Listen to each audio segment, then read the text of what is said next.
Part 1 tells the beginning of the story by placing the reader inside a human warship at the exact moment when everything is about to go wrong, while also showing the quiet life of a man who never expected to matter in a war.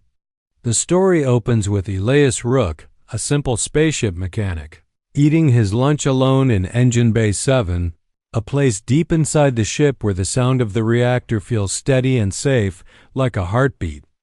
Elias is not important in the eyes of the military, not a pilot or officer, but he is the one who keeps the ship alive, and the engine room has become his home.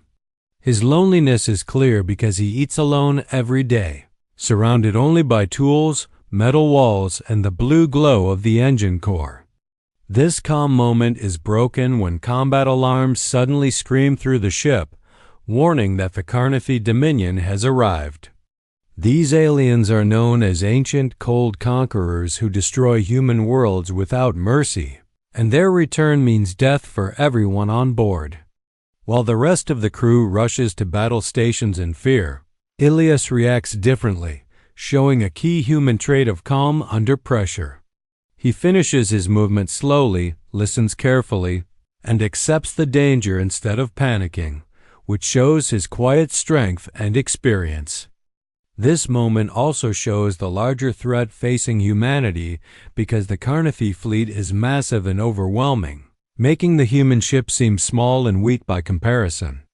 As the battle begins outside, with space lighting up from weapons fire and ships exploding, the story takes a strange turn when a mysterious stranger sits across from Elias during lunch. This moment is shocking because no one ever visits the engine room, especially during a battle. The stranger looks alien with silver skin and glowing eyes, yet speaks calmly and politely, which creates tension and curiosity at the same time. Elias reacts like a human would, reaching for his wrench, ready to defend himself, showing instinct and courage despite fear. The stranger then reveals that he is Carnathy, which raises the danger even more because the enemy is suddenly sitting face to face with a human in the heart of a warship. Instead of attacking, the alien claims he is not there to fight, which creates mystery and forces the reader to question what the Carnathy truly want. Around them, the ship shakes violently as enemy fire hits, reminding the reader that time is running out and death is close. This contrast between quiet conversation and massive destruction highlights how fragile the moment is. The alien's calm behavior and choice to approach a mechanic instead of a commander hints that Elias represents something important about humanity, even if he does not yet understand it. Part 1 ends with the sense that this simple lunch, usually meaningless and lonely, has become the starting point of something much larger than Elias or the ship itself. It sets up the central themes of the story, showing humanity as underestimated but resilient, showing that heroes can be ordinary people, and preparing the reader for a coming shift in the war, where small choices and unexpected connections may decide the fate of entire species. Part 2 continues the story by turning the strange meeting in the engine room into the heart of the battle, showing how one human and one alien begin to change the fate of the war while chaos spreads across space. The fighting outside grows more violent as the Carnathy fleet attacks with full force, and human ships are destroyed one after another, filling the dark with fire and broken metal, making it clear that humanity is losing and has no real chance if things continue the same way. Inside the Horizon Spear, alarms flash and the ship shakes as systems begin to fail. Yet Elias Rook stays focused on the engine, proving again that his strength comes from steady hands and a clear mind rather than weapons or rank. The Carnathy visitor speaks openly and explains that he came not to kill but to warn, revealing that the Carnathy Dominion fears humans because they adapt quickly, fight even when defeat seems certain, and create solutions from broken tools and bad chances. This idea surprises Elias, who has only ever seen humans as tired, scared, and outmatched, but it begins to change how he sees himself and his species. The alien shows Elias a device that reveals hidden systems and unused limits inside the human engine, explaining that human technology is powerful but intentionally restrained, built to be safe rather than pushed to its true edge. As the battle worsens, the engine overheats, threatening to explode and destroy the ship from the inside, which forces Elias to work faster under extreme pressure, sweating, swearing, and fighting against time with nothing but skill and determination. At this moment, the Carnathy makes a bold choice by touching the engine core and unlocking its full power, causing the reactor to flare brighter than ever before and sending a shock through the ship like a living thing waking up. This sudden surge transforms the Horizon Spear, turning it from a struggling vessel into a blazing force that moves faster, hits harder, and refuses to die, surprising both the human crew and the attacking Carnathy fleet. Elias watches in disbelief as weapon systems reach impossible levels and shields grow stronger instead of weaker, and he realizes that humanity has always held this potential but lacked the belief to use it. Outside, the ship fires with new strength, destroying enemy vessels in a way no human ship ever has. And this single moment shifts the battle as other human ships see what is happening and begin to fight with renewed hope. The engine room becomes a place of transformation rather than failure, symbolizing how humans grow strongest when pushed to the edge. At the same time, the power comes at a cost as the ship begins to tear itself apart under the strain, reminding the reader that victory is never free and that pushing beyond limits always demands sacrifice.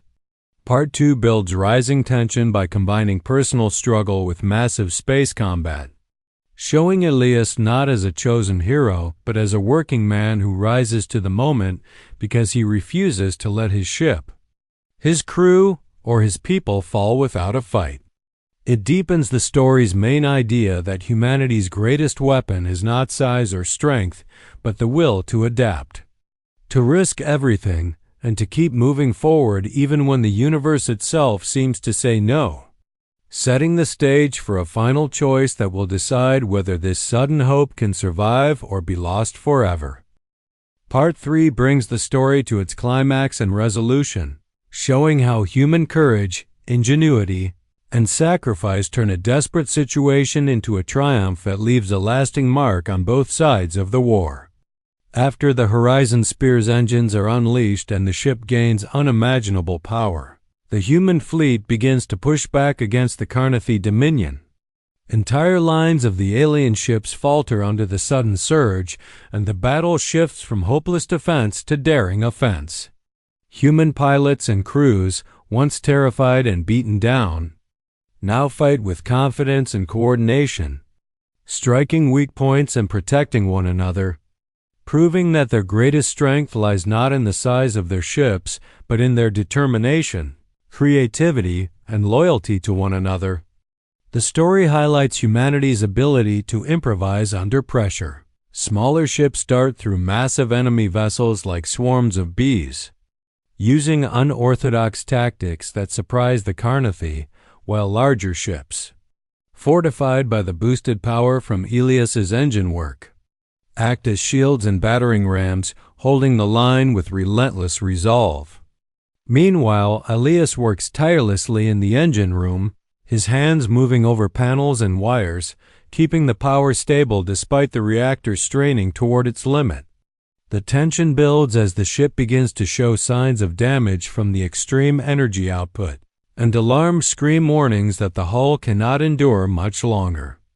At this critical moment, the Carnathy visitor, the one who first appeared at Elias's lunch, makes a profound choice.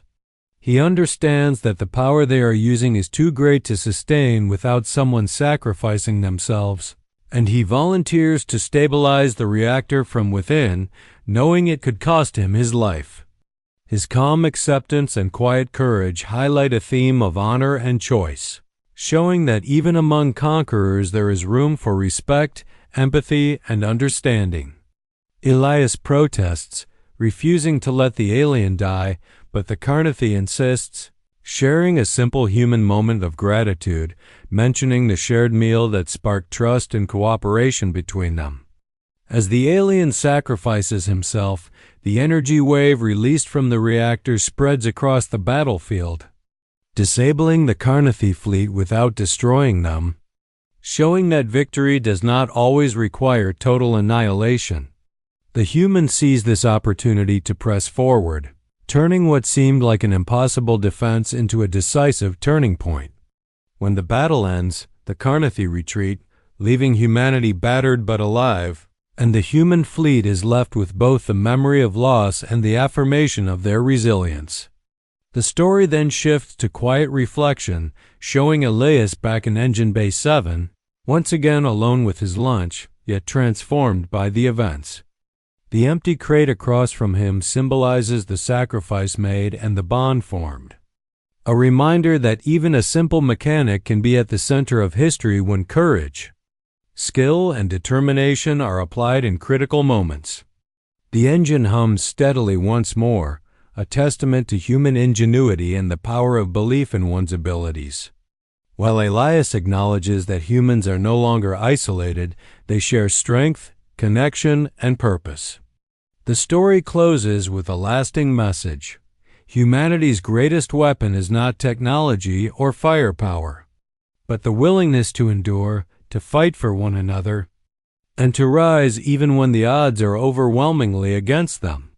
The victory is not without cost, but it leaves a legacy of hope, resilience, and recognition that even the smallest person, the quietest hero, can change the course of the universe through courage, intelligence, and heart. It shows that true strength comes from unity, sacrifice, and the refusal to accept defeat, making the reader feel the scale of the battle, the intensity of the personal struggles, and the emotional resonance of humanity's triumph over impossible odds.